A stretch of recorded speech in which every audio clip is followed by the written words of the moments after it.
I'm not exactly sure we have given enough attention to Rebecca and the Winship 5 from over the weekend because so much went on and so much went into actually running and raising money for the people that saved your life. Yes, I ran the Emory Winship Cancer Institute 5K this past weekend. I walked a lot of it. I walked a good bit of it, but honestly, less than I thought. I only walked the uphills, which I was very proud of because I have not run I haven't even run a mile in I don't even know how many years, but I was so happy and so proud because Team Rebecca raised $7,725. Nice. Congrats. Thank you. Thank you to everyone who donated and supported. It was just amazing. And it was an amazing day because I felt so supported by family, by friends, by people I had never met, listeners who came out, listeners who weren't even on Team Rebecca, who were survivors who came to speak to me because they had heard me talk about it. Mm-hmm. It was an incredible day. But I will be a little candid and tell you that being a cancer survivor is not always so incredible. Sometimes actually it's a little bit of a major bummer. So I ended treatment for tongue cancer in February of 2024. So that was radiation and chemo. That's when I ended that treatment. And something that I think a lot of people don't realize is that once that treatment ends, the hard part actually starts because you're kind of left to your own devices to really grapple with what you went through.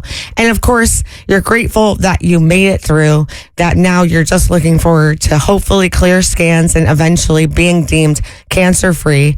But when I finally got to a point where I didn't have to go to the hospital every day, I wasn't just focused on beating this disease. I just had me and my own thoughts. And my thoughts were very angry. I was angry. I was so upset. I was lashing out at people around me who didn't deserve it, who supported me. I just had a lot of anger from this trauma of something that I had been through that I didn't deserve, that nobody deserves. And I'm a little bit of an artsy fartsy gal. So I like to express those emotions in creative ways. So I would write, I would journal, I would write poems, I would write short stories, and I even designed this short film in my head. And for some reason, I was always fixated on this one scene where I would encounter a fellow cancer survivor. And in this scene, we would just recognize each other and we would grapple with each other and we would be angry and we would scream and we would break things and we would lash out and claw at people who came near us because we had been through something so traumatic that people don't understand. It's so isolating to be a cancer survivor. It's difficult to understand if you haven't been through it yourself.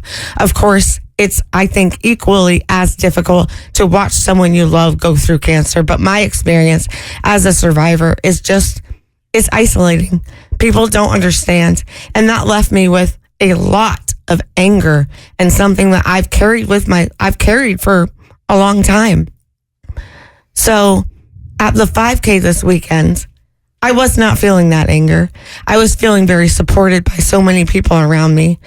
And after the race, there was a moment where the organizers asked all of the survivors to gather, and we all gathered in front of the stage, and it was a big group of us, and we were going to take a big survivor photo.